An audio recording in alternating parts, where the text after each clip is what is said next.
Hello, ladies and gentlemen, it's I, Brandon Lynn, back again with Critical Failure, and as you guys see, this is the wonderful Harley, and, sorry, I'm pretty sure I'm drunk while I'm making this, so I'm going to be honest, I'm going to have troubles probably reading this script.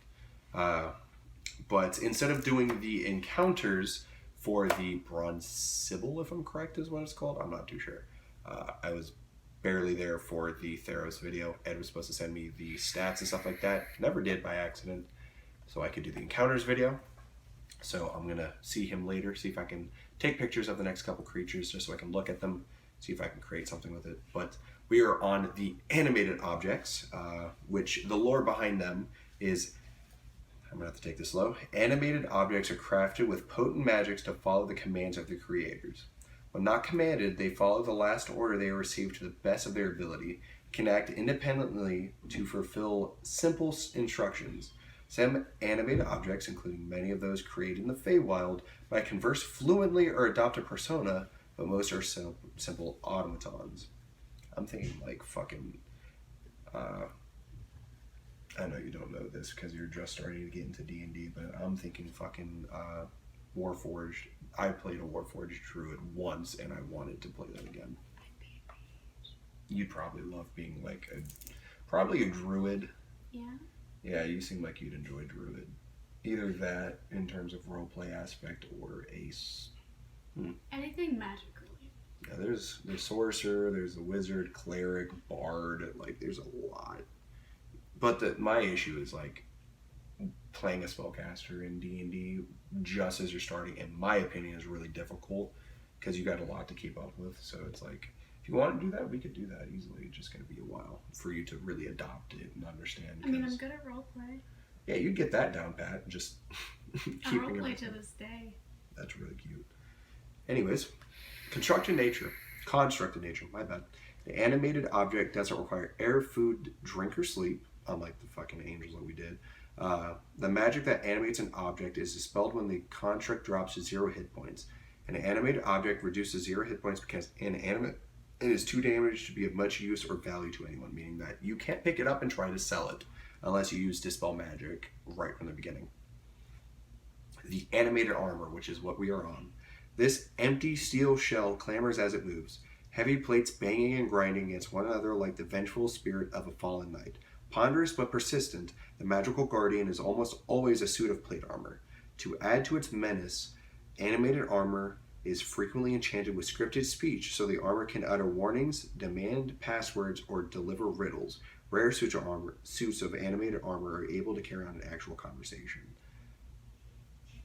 So is it like the armor itself? Yeah, there's no one inside. Like, it's just the armor is animated. So if you like stab it with anything and it hits, you wouldn't see blood or anything. Like, it's completely hollow on the inside. So it's like Ultron. But Ultron isn't hollow. Yeah. Okay. So it's like if Ultron were just a Mandalorian suit.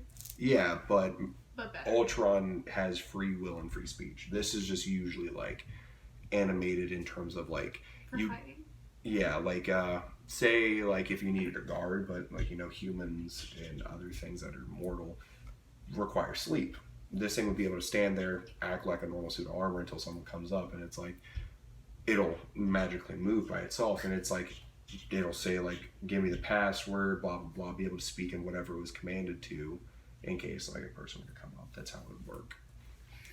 I can think of plenty of ways this could be useful. So unlike the angels, I can actually come up with ways that this can be used in the Sierra land. So I actually have some work cut out for me for the encounters video on these. I actually am looking forward to it. That means I can actually work on it. Yay! Yeah, because these fucking angels that I've been doing are all fucking... You're just going like character by character in the book? Mm-hmm. I just did an actual full book. Like, I have a playlist on it called Morning Canaan's Tome of Foes. Don't know why I started there, but this, I did the stats and lore on all of them, and it wasn't until like the last 10 monsters I started doing encounters for them, meaning like how like a DM would be used to fight against a party. So I have a lot to do because I have this, I have Curse of Strahd that has monsters to do, I have Eberron which has monsters, There's Guildmaster's Guide to Ravnica, Theros, like all the 5e like books. I have Kobold Press, which they have 2 books, which are 400 pages each. The Creature Codex and the Tome of Beasts. There's so many creatures to do in just 5e alone that I have to do. And 5e is, in my opinion, the best, but people who play the other editions might like it. I incorporate 3rd edition and 4th edition stuff into my games as best as I can, which really, in my opinion, gravitates towards a better roleplay experience, but it depends. Go ahead. I have disappeared in videos and like done weird shit. I've eaten, burped, like all that jazz. You don't have to worry. Okay. But getting straight, it's fine, don't worry. Getting straight into the stats, the animate armor is a medium construct, unaligned. That makes sense for it to be unaligned given the fact that it can be used for good and evil purposes. It's an AC of 18 natural armor, so usually plate armor. If it's like, I would say leather, 11, because it has a +0 to dex. So, you know, if it's based on a different armor, definitely do it in terms of whatever that armor is. So like light armor is the base stat plus dex, so stud leather is +2 if it's like maximum +2. So do as you may on that. It's an HP count of 33, 68 + 6, speed of 25 feet, strength of 14 +2, dexterity of 11 +0, constitution of 13 +1, intelligence of 1 -5, wisdom of 3 -4, and a charisma of 1 -5. Damage immunities to poison, psychic, condition immunities to blinded, charmed, deafened, exhaustion, frightened, paralyzed, petrified, and poisoned. There's a shit ton of stuff on that one, surprisingly.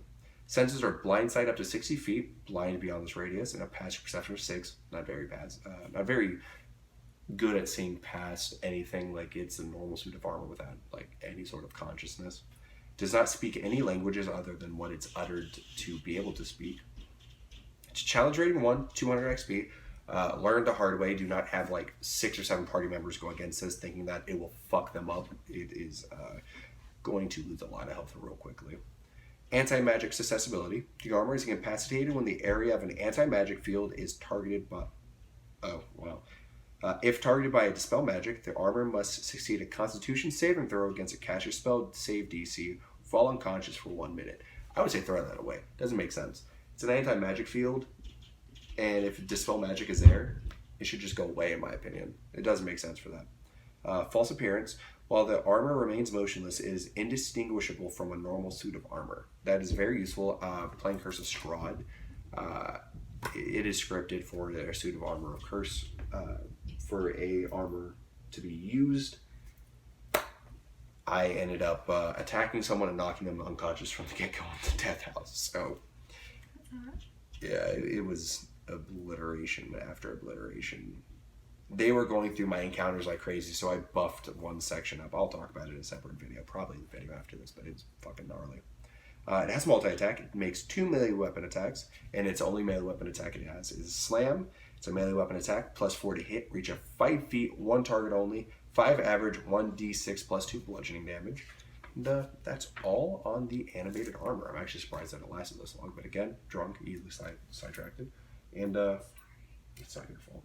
But I apologize for not making videos yesterday. I took a day to myself. It is not your fault. But thank you guys for watching. Please leave a like and subscribe as I bring more D&D content. She will probably be appearing in more videos if she's wanting to. I would love that. Okay, then that's great. Great. Sorry, English. And you'll be able to see her evolution. I'm probably going to do like some sort of interview with her as she has never played D&D before. Nope. And I can actually give a accurate representation of a new player joining into D&D. So hopefully you guys look into that. And I still got videos to make. So see you guys in the next video. See ya.